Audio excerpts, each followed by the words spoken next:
perfettamente d'accordo con Cino, è navigare, stare in mare e divertirsi con l'acqua, che è il nostro elemento fondamentale. La vela chiaramente per me, insomma, ci ho dato il cuore, vado in barca da ormai quasi da 50 anni, anche se sono ancora vecchio. E lì a Sant'Andrea abbiamo cercato di dare questo sviluppo, abbiamo inizialmente coinvolto Cino che portava le nostre barche per tenere lì da noi, poi abbiamo conosciuto gli amici di Pigafetta e attraverso loro ho conosciuto Patrizio e con questi abbiamo tentato e organizzato di portare la barca lì da noi a San Giorgio e far partire questa bellissima manifestazione.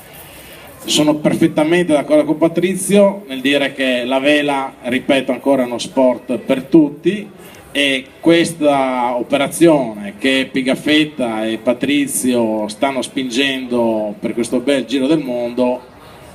vorremmo che molte persone, anche chi ha paura a dire no, è una cosa grandissima, no, è una cosa semplice. In mare basta stare semplicemente attenti, il mare perdona il 99% delle volte. Grazie.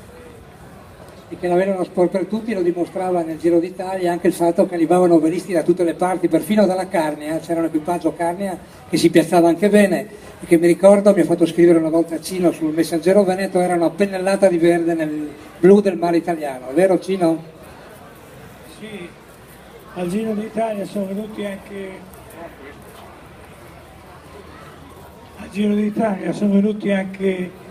da Cervinia, sono venuti da Livigno, cioè della gente che andava in montagna, e alla fine del Giro d'Italia si sono talmente appassionati che non ne hanno fatto uno solo, ne hanno fatti 3-4, per cui provare la vela, la sensazione che ti dà anche la barca,